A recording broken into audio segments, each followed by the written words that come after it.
ఇక్కడ ముఖ్యంగా చూసుకుంటే మేడం ఈ డీలిమిటేషన్ కూడా చాలా ఇష్యూ అయింది. సో మనకున్న 5 సౌత్ 5 రాష్ట్రాల్లో ఏంటంటే నార్త్‌కి సంబంధించిందంతా కూడా మోడీ గారు ఆ ఇంపాక్ట్ ఇక్కడ కూడా పడాలనే ఉద్దేశంతోనే ఇవన్నీ చేస్తున్నారు. ఇది కూడా ఇందులో కుట్ర ఉంది, మోడీ గారి కుట్ర అని చెప్పేసి చాలామంది మాట్లాడుతూ ఉన్నారు. ఏంటి అసలు డీలిమిటేషన్ గురించి మీకున్నటువంటి అవగాహన ఏంటి? నార్త్ ఏంది, సౌత్ ఏందండి, మొత్తం దేశం అంతే. కానీ అలా అనుకుంటలేదుగా.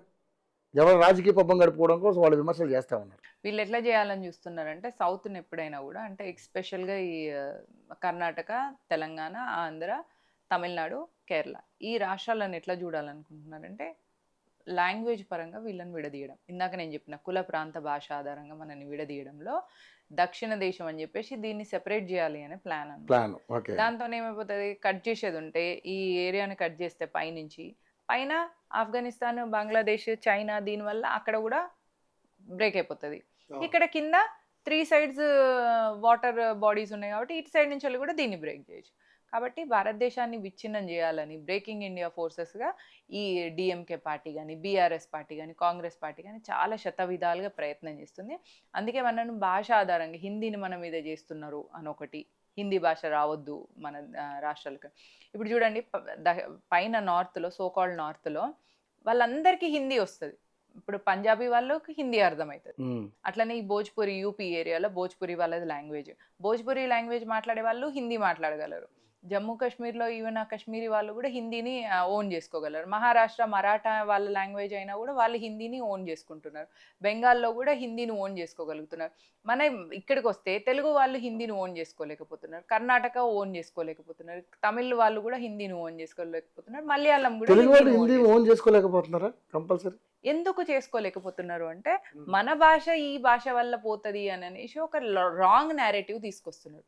మాతృభాషని ఈ హిందీ మన మీద రుద్ది మన మాతృభాషను తగ్గిస్తున్నారనే రాంగ్ నేరేటివ్ తీసుకొచ్చినప్పుడు మాతృభాష పట్ల ప్రేమ ఉన్న వాళ్ళందరూ కూడా ఆ నేరేటివ్లో పడిపోతున్నారు. కానీ అది టోటలీ రాంగ్ నేరేటివ్. ఎందుకంటే హిందీ అనేది మన దేశంలో ఉన్న అన్ని భాషలు కూడా సంస్కృతం నుంచి వచ్చిన భాషలే కాబట్టి హిందీ సంస్కృతం మన భాషే, తమిళ మన భాషే, కన్నడ మన భాషే, తెలుగు మన భాషే.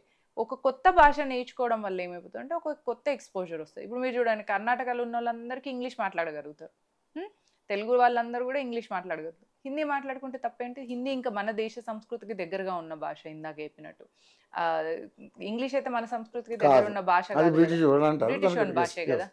మరి బ్రిటిష్ వన్ భాషను అంత ఓన్ చేసుకొని ఇళ్ళలో ఇప్పుడు పిల్లలతో కూడా ఇంగ్లీష్లో మాట్లాడిపించుకుంటే మాతృభాషకు దూరం అవుతున్న మేధావులు అక్కడ వాళ్ళని కంట్రోల్ చేయలేకపోతున్నారు. ఇంగ్లీష్ అనేది ప్రపంచవ్యాప్తంగా ఎక్కడికి వెళ్ళినా మాట్లాడగలుగుతాం అన్న ఉద్దేశంతో దాన్ని ఒక సాఫ్ట్ కార్నర్కి తీసేస్తాను. ఇంగ్లీష్ ప్రమాదం అన్న సంగతి ఎవరికి అర్థం కాకపోవడమా, లేకపోతే హిందీ భాష మనది కాదులే మనకి ఏం వస్తుంది అన్న ఉద్దేశంతో దీన్ని చేయడం తెలియట్లేదు, అవగాహన కల్పించట్లేదు కదా. ఎందుకంటే దేశం పట్ల ఏం బాధ్యత లేదు, మన సంస్కృతి పట్ల, మన ఈ ధర్మం పట్ల ఏం బాధ్యత లేదు. ఏమైనా వ్యక్తిగతంగా ఇంగ్లీష్ నేర్చుకుంటే ఎక్కువ డబ్బులు సంపాదించుకోవచ్చు, యూనివర్సల్గా వెళ్ళొచ్చు, వేరే దేశానికి వెళ్ళొచ్చు. కాబట్టి ఇంగ్లీష్ భాష కావాలి, వ్యక్తిగతంగానే ఉంది. అదే దేశానికి సంబంధించి మరి దేశం మొత్తం ఒక మేనేజ్ చేయాలి అన్నప్పుడు ఒకటి కామన్గా ఒక భాషను పెట్టుకుందాము అనే ఆలోచన తీసుకొచ్చినప్పుడు అది ఉత్తరాది భాష కిందకు పోతుంది. ఉత్తరాది భాష కిందకి ఎట్లా పోతుంది? నేను అందుకే అడుగుతున్నా. పంజాబ్లో పంజాబీ భాష ఉంది, అయినా వాళ్ళు హిందీ మాట్లాడుతున్నారు. బెంగాల్లో కూడా బెంగాలీ భాష ఉంది, అయినా కూడా వాళ్ళు హిందీ మాట్లాడుకోగలుగుతున్నారు. ఉత్తరప్రదేశ్లో కూడా భోజ్పురి ఉంది, అయినా వాళ్ళు హిందీ మాట్లాడగలుగుతున్నారు. మనం కూడా తెలంగాణలో తెలుగు ఉంది, ఆంధ్రాలో తెలుగు ఉంది, మనం కూడా హిందీ మాట్లాడదాం. తమిళ వాళ్ళు కూడా హిందీ మాట్లాడతారు, తప్పేముంది? కానీ ఏం చేస్తుంది రీజనల్ పార్టీస్, వీళ్ళ ఎక్కడ తగ్గిపోతుందో, వీళ్ళ వర్చస్సు తగ్గొద్దు అని చెప్పేసి భారతీయ జనతా పార్టీ మీద దుమ్మెత్తిపోయడంలో ఈ భాషను తీసుకొచ్చి ఒక పాయింట్.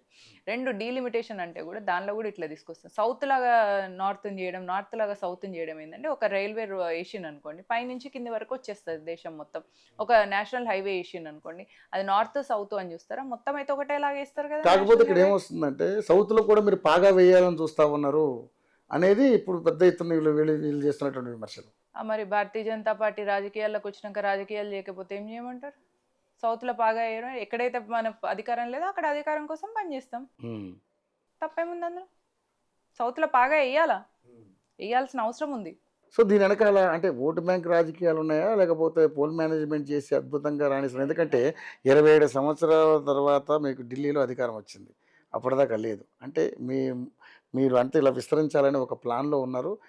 ఒక మతోన్మాదం మొత్తం అంతా దేశాన్నంతా విస్తరింపజేస్తున్నాం, మన సెక్యులర్ దేశం అనేది వాళ్ళు తీసుకొచ్చున్నటువంటి అంశాలే. సో దానికే సమాధానం చెప్తారు. భారతీయ జనతా పార్టీ అనగానే ఎందుకు అట్లా మీరు మతోన్మాదము హిందువుల కోసం పనిచేస్తుందని చూస్తున్నారండి? ట్రిపుల్ తలాక్ ఎందుకు తీసిన? ఆర్టికల్ 370 దానివల్ల మహిళలు కూడా చాలా మంది హ్యాపీ ముస్లిం మహిళల కోసం తీసినాం. అయినా ముస్లిం మహిళలు ఓటు వేయకున్నా కూడా తీసినాం. ఎందుకు? ఎందుకంటే ఈ దేశంలో అందరు పౌరులకు సమాన హక్కులు ఇవ్వాలి అన్న ఉద్దేశం ఉంది కాబట్టి ఇచ్చినాం. నెక్స్ట్ యూనిఫామ్ సివిల్ కోడ్ కూడా తీసేసినాం. హిందూ ముస్లింకి సేమ్ రైట్స్ ఉండాలి, హిందూ ముస్లింకి సేమ్ రెస్పాన్సిబిలిటీస్ ఉండాలి దేశం పట్ల అని, కాబట్టి తీసేసినాం. దాని గురించి మాట్లాడారు. ఉజ్వల స్కీమ్ కింద 33% మహిళలు ఫ్రీ సిలిండర్ తీసుకున్నారు. అందులో మీరు ప్రతి స్కీమ్లో ఉజ్వల స్కీమ్ తీసుకున్నా కూడా, యువజన లోన్ స్కీమ్ తీసుకున్నా కూడా, ప్రధానమంత్రి యోజన స్కీమ్ తీసుకున్నా కూడా, ఫ్రీ టాయిలెట్స్ తీసుకున్నా కూడా, ఇన్ని స్కీమ్స్ అన్నిట్లలో కూడా ఈ ప్రతి దాంట్లో కూడా 20 నుంచి 24% వరకు ముస్లిమ్స్ ఉన్నారు. మరి మేము ఎప్పుడు ముస్లింలకు ఇవ్వకుండా ఓన్లీ హిందువులకి ఇవ్వాలని చూడలేదు కదా. సీట్లు అయితే ఓన్లీ హిందువులకి ఇవ్వాలని చూడలేదు కదా. వాళ్ళు ఓట్లు వేసినా ఇవ్వకున్నా కూడా ఈ దేశం పట్ల కొంచెం బాధ్యతగా వాళ్ళు ఉండాలి అని ఒకటి. రెండు, ఎక్కడైనా ఈ మతోన్మాదులు ఏదైనా రోడ్ల మీద ధర్నాలు చేయడం కానీ, కాశ్మీర్లో రాళ్ళు ఇసిరేయడం కానీ, లేదంటే ఇక్కడ వచ్చేసి ప్రభుత్వ ఆస్తి నష్టం చేయడం కానీ, ఇట్లాంటివి చేయకుండా వాళ్ళు బాధ్యతాయుతంగా బతకడం కోసం మేము వాళ్ళకి ఆప్షన్స్ క్రియేట్ చేస్తున్నాం. మరి దాన్ని మతోన్మాదం కింద ఎందుకు చూస్తారు అంటే, కాంగ్రెస్ ఏం చేస్తుంది, ముస్లిం యువకులందరినీ కూడా ఓటు బ్యాంక్గా వాడుకోవాలా, లేదా దేశంలో అల్లరి సృష్టించడానికి వాడుకుంటున్నారు. ఇప్పుడు భారతదేశంలో ఉన్న ముస్లింలు పనికి వస్తలేరు కాబట్టి రోహింగ్యా నుంచి వాళ్ళు ఇంపోర్ట్ చేసుకొని వాళ్ళతో వాడుకుంటున్నారు. మీరు చూడండి, మొన్న ఢిల్లీ రైట్స్లో అయినాయి. అక్కడ షైన్ బాగ్లో ఉన్న వాళ్ళల్లో సగం మంది కంటే ఎక్కువ మంది రోహింగ్యాలు ఉన్నారు. మరి వాళ్ళకు ఇక్కడ ఇచ్చింది ఎవరు, అకామిడేషన్ ఇచ్చింది ఎవరు? ఈ మతోన్మాద ముస్లిం లీడర్లే కదా. వాళ్ళు ఇచ్చింది కాబట్టి అట్లా. భారతీయ జనతా పార్టీని ఒక ఉన్మాద పార్టీగా చూడడం అనేది టోటలీ రాంగ్ కాన్సెప్ట్ అండి. ఎందుకంటే మేము దేశం కోసం పనిచేస్తున్నాం.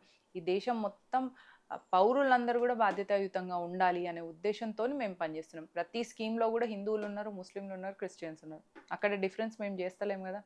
ఒక నేషనల్ రోడ్ వేసినాము అంటే కింది వరకు వస్తుంది. మీరు కిందికి వచ్చిన తర్వాత మీరు ఇక్కడ పాగా వేయాలని చూస్తున్నారా అంటే, పాలిటిక్స్ చేసినప్పుడు పాలిటిక్స్ చేయకపోతే అక్కడ ఏం చేస్తామండి? భజన చేస్తామా? భజన కాదు కదా మేము చేయడానికి వచ్చింది. దేశం అంతా రావాలి భారతీయ జనతా పార్టీ. అవును, బరాబర్ రావాలి. కేరళలో కూడా రావాలి. అక్కడ ఐసిస్ ఎక్కువైతున్నది. కేరళ స్టోరీ చూసి అక్కడ ఆడపిల్లల్ని కాపాడుకోవాల్సిన బాధ్యత మన పైన ఉన్నది. కాబట్టి కేరళలో కూడా అధికారం రావాలి, తెలంగాణలో రావాలి, ఆంధ్రాలో రావాలి, తమిళనాడులో కూడా రావాలి. డీలిమిటేషన్ చేస్తామా? ఎందుకంటే కర్ణాటకలో ఆల్రెడీ ఒకసారి వచ్చింది, సరే ఇప్పుడు లేదనుకోండి, పర్లేదు. అట్లీస్ట్ ఒకసారి అక్కడ అధికారంలోకి వచ్చినాము అంటే అక్కడ ఏం కాకుండా కాపాడుకుంటాం కదా అపోజిషన్ లో ఉండి. ఇక్కడైతే అపోజిషన్ స్థాయి కూడా రాలేదు కదా ఈ రాష్ట్రాలలో. కాబట్టి ఆంధ్రాలో తెస్తాం, తెలంగాణలో తెస్తాం, తమిళనాడులో తేవాల్సిందే, కేరళలో తేవాల్సిందే. మీరు మొత్తం పాగా వేయాలని చూస్తున్నారా అంటే, పాలిటిక్స్ చేయడానికి వచ్చినప్పుడు పాలిటిక్స్ చేయకపోతే భజన చేస్తారా అండి? అంటే పాలిటిక్స్ కూడా చాలా హుందాగా చేయాలి. ఇది కేవలం మతోన్మాదంతో చేస్తున్నారు వీళ్ళంతా. దీని వెనక ఒక మోటివ్ ఉంది. ఆర్ఎస్ఎస్ భావాలు చాలా క్లియర్ క్లిస్ట్గా కనపడతా ఉన్నాయని చెప్పేసి మాట్లాడుతూ ఉన్నారు. ఆర్ఎస్ఎస్ భావం ఫస్ట్ ఆఫ్ ఆల్ మతోన్మాదం అంటేనే ఆర్ఎస్ఎస్ అర్థం కాలేదు అని దాని. రాష్ట్రీయ స్వయం సేవక్ సంఘ్ ఒక ఉన్మాదము అని వాళ్ళని అంటున్నారు అని అంటే అర్థం కానట్టే అండి. ఇప్పుడు మీరు కూడా ఆర్ఎస్ఎస్కి వెళ్ళొచ్చు. మీరు అక్కడికి వెళ్తే శాఖలో మీరు ఏం నేర్చుకుంటారంటే, భారతదేశం గురించి ఏం చేయాలి, భరతమాతని ఎట్లా పూజించాలి, ఇది నేర్చుకుంటారు.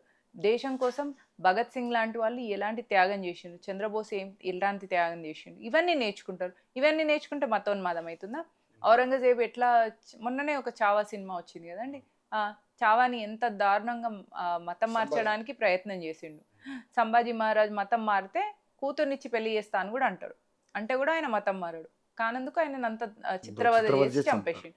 అదైతే ఏం రాంగ్ కాదు కదండి, అదేదో సృష్టించిన కల్పిత పాత్రలు కాదు కదా, అదంతా నిజంగా జరిగిందే కదా. మరి ఇవన్నిటినీ నేర్పించడం మతోన్మాదమా? మీకు తెలంగాణలో బైరాన్పల్లిలో నించోబెట్టి కాల్చిండ్రు అంటే ఒక జలియన్ వాలాబాగ్ తెలంగాణలో జరిగింది, ఇది చెప్పడం మతోన్మాదమా? తెలంగాణలో హిందూ ఆడబిడ్డల్ని నగ్నంగా బతుకమ్మ ఆడిపించిండు ఎవరు? రజాకర్లు. అంటే అంత మతోన్మాదం వాళ్ళ లోపల ఉన్నది. వాళ్ళ నుంచి కూడా మిమ్మల్ని మీరు కాపాడుకోగలిగినరు అని నేర్పిస్తున్నారు. ఇది మతోన్మాదం నేర్పించడమా? ఇవన్నీ నేర్పించడం మతోన్మాదం అయితే సరే, మరి మతోన్మాదం అయితే మతోన్మాదమే, అట్లే నేర్పిస్తాం. 100 సంవత్సరాలు ఇప్పుడు రాష్ట్రీయ స్వయం సేవక్ సంఘ్ వచ్చింది, ఇంకా 100 సంవత్సరాలు కూడా మేము ఇదే నేర్పిస్తాం.